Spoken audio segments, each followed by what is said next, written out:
Hi friends, welcome back to Tasty Malabar by Jaseela. ഇന്ന് ഞാൻ വന്നിട്ടുള്ളത് ഒരു അടിപൊളി മന്തി റൈസിന്റെ റെസിപ്പി ആയിട്ടാണ്. ഈ മന്തി റൈസ് എങ്ങനെ തയ്യാറാക്കണമെന്ന് നോക്കാം. നിങ്ങൾ ആദ്യമായിട്ടാണ് എൻ്റെ ഈ വീഡിയോ കാണുന്നതെങ്കിൽ ഈ ചാനലിന് തൊട്ട് താഴെ കാണുന്ന ചുവന്ന സബ്സ്ക്രൈബ് ബട്ടൺ നിങ്ങൾ സബ്സ്ക്രൈബ് ചെയ്യുക. കൂടെ തന്നെ തൊട്ടടുത്ത് കാണുന്ന ബെൽ ഐക്കൺ കൂടി നിങ്ങൾ എനാബിൾ ചെയ്യുകയാണെങ്കിൽ ഞാൻ അപ്ലോഡ് ചെയ്യുന്ന പുതിയ വീഡിയോ നോട്ടിഫിക്കേഷൻ നിങ്ങൾക്ക് ലഭിക്കുന്നതാണ്. ഈ റൈസ് തയ്യാറാക്കാനായിട്ട് ആദ്യം ചിക്കൻ മാരിനേറ്റ് ചെയ്തിട്ട് വെക്കണം. അപ്പോൾ അതിനായിട്ട് 2 ടേബിൾ സ്പൂൺ മുളക് പൊടിയും 1 ടീസ്പൂൺ മഞ്ഞൾപ്പൊടിയും ഇതിലേക്ക് ആവശ്യമായിട്ടുള്ള ഉപ്പും പിന്നെ ഒരു പിഞ്ച് കളറും കൂടി ചേർത്തിട്ട് കഴുകി വൃത്തിയാക്കി വെച്ചിട്ടുണ്ടായിരുന്നു 2.5 കിലോ ചിക്കൻ ചേർത്തിട്ട് നന്നായിട്ടൊന്ന് മിക്സ് ആക്കിയിട്ട് എടുക്കുകയാണ്.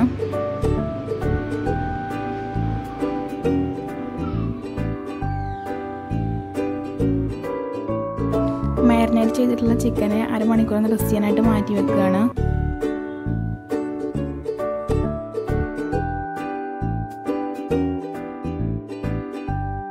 മന്തി റൈസ് നമ്മൾ വറ്റിച്ചെടുക്കുകയല്ല കേട്ടോ, ഊറ്റിയെടുക്കുകയാണ്. അപ്പോൾ അതുകൊണ്ട് തന്നെ കുറച്ചധികം വെള്ളം വെച്ചിട്ട് തിളപ്പിക്കാൻ വെച്ചിട്ടുണ്ട്. പിന്നെ ഇതിലേക്ക് ചേർത്ത് കൊടുക്കുന്നത് ഇതിലേക്ക് ആവശ്യമായിട്ടുള്ള ഉപ്പും 5-6 പീസ് പട്ടയാണ്. അതിൻ്റെ കൂടെ തന്നെ 2 ടേബിൾ സ്പൂൺ പൊടിക്കാത്ത കുരുമുളകും ചേർത്ത് കൊടുക്കുന്നുണ്ട്. ഇത് നന്നായിട്ട് തിളച്ച് വരാനായിട്ട് വെയിറ്റ് ചെയ്യാണ്. അപ്പോൾ വെള്ളം നന്നായി തിളച്ച് വരുന്നുണ്ട്. ഈ ഒരു സമയത്ത് 1 മണിക്കൂർ കുതിർത്തിയിട്ട് കഴുകി വൃത്തിയാക്കി വെച്ചിട്ടുണ്ടായിരുന്ന ബാസ്മതി റൈസ് ഇതിലേക്ക് ഇട്ട് കൊടുക്കുകയാണ്. നന്നായിട്ട് ഇളക്കി കൊടുക്കുകയാണ്.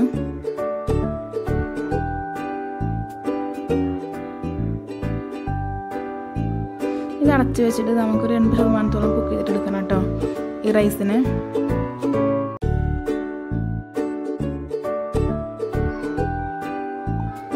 അപ്പോൾ നമ്മുടെ അരി ഇവിടെ 80% കുക്കായി വന്നിട്ടുണ്ട്. ഈ ഒരു സമയത്ത് തന്നെ നമ്മൾ ഈ ചോറിനെ വെള്ളത്തിൽ നിന്ന് ഊറ്റി മാറ്റുകയാണ്.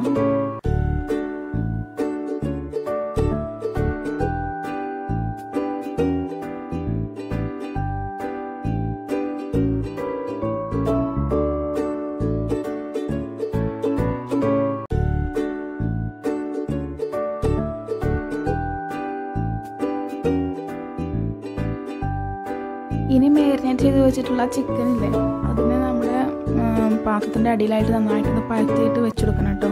ഒരു ചിക്കൻ്റെ പീസ് ഒരു ചിക്കൻ്റെ മേലേക്ക് കയറി വരുന്ന രീതിയിൽ വെക്കരുത്. അപ്പോൾ ചിക്കൻ ശരിക്കും വെന്ത് കിട്ടൂല. ഇതുപോലെ ഏത് പാത്രം നമ്മൾ എടുക്കുന്നത് വെച്ചെങ്കിൽ ആ പാത്രത്തിൻ്റെ അടിയിൽ നന്നായിട്ട് പരത്തി വെച്ചെടുക്കണം കേട്ടോ.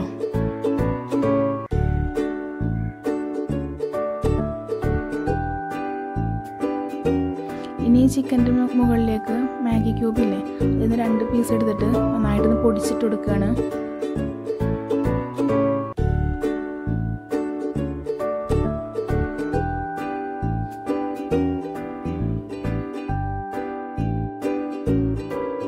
ഇനി ചിക്കൻ വേവാൻ ആവശ്യമായിട്ടുള്ള എണ്ണ ഒഴിച്ചു കൊടുക്കുകയാണ്.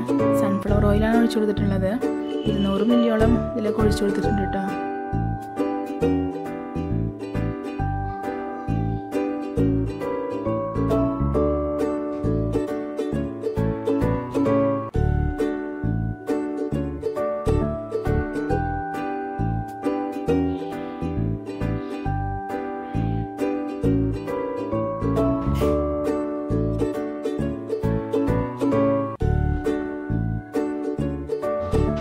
ഇനി നമ്മൾ ഊറ്റി മാറ്റി വെച്ചിട്ടുണ്ടായിരുന്ന റൈസ് ഇതിൻ്റെ മുകളിലേക്ക് ഇട്ട് കൊടുക്കുകയാണ്.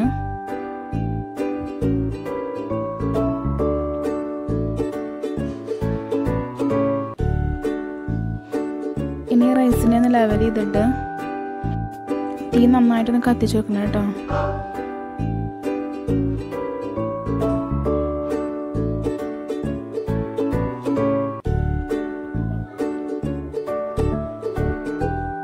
അടച്ച് വെച്ചിട്ട് ഒരു 15 മിനിറ്റോളം നന്നായിട്ട് കത്തിച്ചിട്ട് കുക്ക് ചെയ്യണം കേട്ടോ. 15 മിനിറ്റ് കഴിഞ്ഞിട്ടുണ്ട്. ഇനി ഇതിൻ്റെ മുകളിലേക്ക് നമ്മൾ കനലെടുത്തിട്ട് ഇടാണ് ദം ചെയ്യാനായിട്ട്.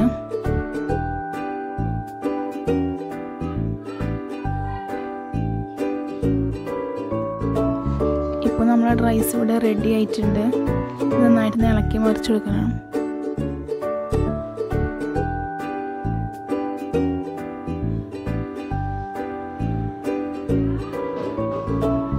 വളരെ പെട്ടെന്ന് കുറഞ്ഞ ചിലവ് വെച്ചിട്ട് ചെയ്യാൻ പറ്റിയിട്ടുള്ള ഒരു അടിപൊളി റൈസാണ് കേട്ടോ. നിങ്ങൾ ആരെങ്കിലും ഇത് ട്രൈ ചെയ്തിട്ടില്ലെങ്കിൽ ഇത് തീർച്ചയായും ട്രൈ ചെയ്യണം. ഇതിൻ്റെ ഫീഡ്ബാക്കൊക്കെ നിങ്ങൾ അറിയിക്കണം. ഇതിൽ ചിക്കൻ കഴിക്കാൻ നല്ല ടേസ്റ്റാണ് കേട്ടോ. നിങ്ങൾക്ക് എൻ്റെ ഒരു വീഡിയോ ഇഷ്ടപ്പെട്ടാൽ ലൈക്ക് ചെയ്യാനും ഇഷ്ടപ്പെട്ടിട്ടില്ലെങ്കിൽ ഡിസ്ലൈക്ക് ചെയ്യാനും അതോടൊപ്പം തന്നെ കമൻറ്റ് ചെയ്യാനും ഷെയർ ചെയ്യാനും ഒന്നും മറക്കരുത് കേട്ടോ.